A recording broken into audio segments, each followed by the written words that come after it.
बलमा मिले नयावे सखिया के नया साल में। बलमा मिले नयावे सखिया के नया साल में।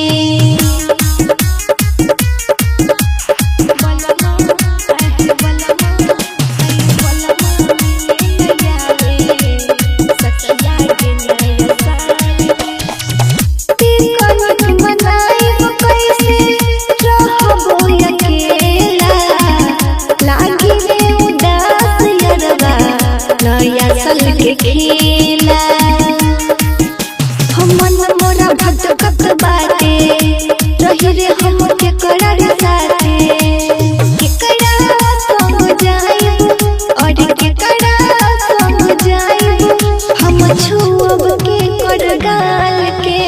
बलमा आए है बलमा हाय बलमा मिले नयावे सखिया के नया साल में। बलमा मिले नयावे सखिया के नया साल में। बलमा मिले नयावे सखिया के नया साल में। के करा के दे हम सखिया ग्रीटिंग कार्ड गे सोची सोची फाटता रे हमारो हाथ गे दिल रोता रे छुटल करे रे साथे केकरा हम बताई केकरा हम बताई इया बनाई हाल के।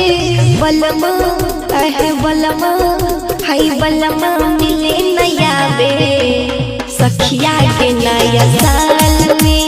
बलमा मिले नयावे सखिया के नया साल में। इलायची म्यूजिक परचेज मिक्स बाय दीपक दीवाना।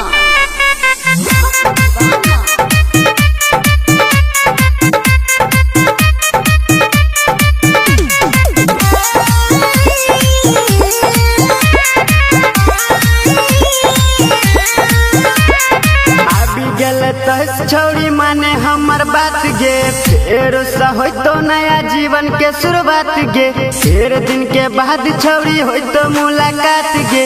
नया साल के गिफ्ट तोरा देबो उपहार गे। अब की नया साल में घुरैबो नेपाल में। हैप्पी न्यू ईयर लिख देबो दोनों गाल पे।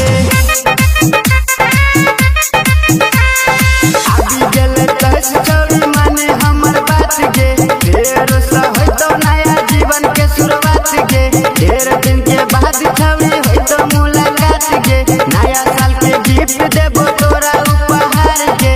अबरी नया साल में चुमा लेबो गाल में।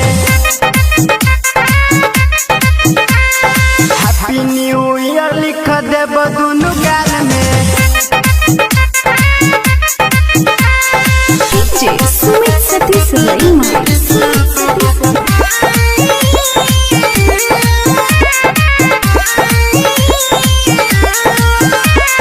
नेपाली के दारू बियर मछली फ्राई भुजा चटपटी लेबे ऑनलाइन मंगाई।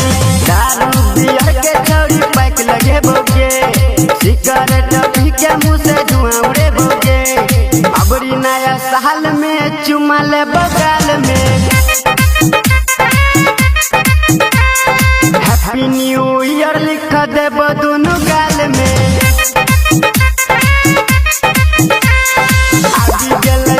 छौड़ी माने हमर बात गे फेर हो तो नया जीवन के शुरुआत गे। ढेर दिन के बाद छौड़ी हो तो मुलाकात गे। नया साल के गिफ्ट देबो तोरा उपहार गे। अब की नया साल में घुरैबो नेपाल में। लेबो चुमा तोहर गोरे गोरे गाल में। Sumit Satish लईमा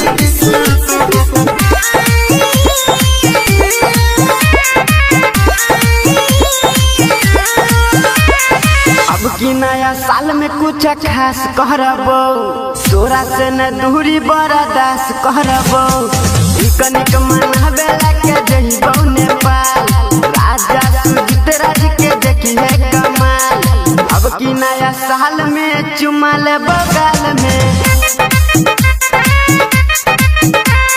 happy new year लिख देब दुनु गाल में आगे चले दस छोड़ी माने हमर बात के ढेर सा हो तो नया जीवन के शुरुआत के ढेर दिन के बाद छवि है तो मुलाकात के नया साल के गिफ्ट तोरा देबो उपहार के अब की नया साल में घुरैबो नेपाल में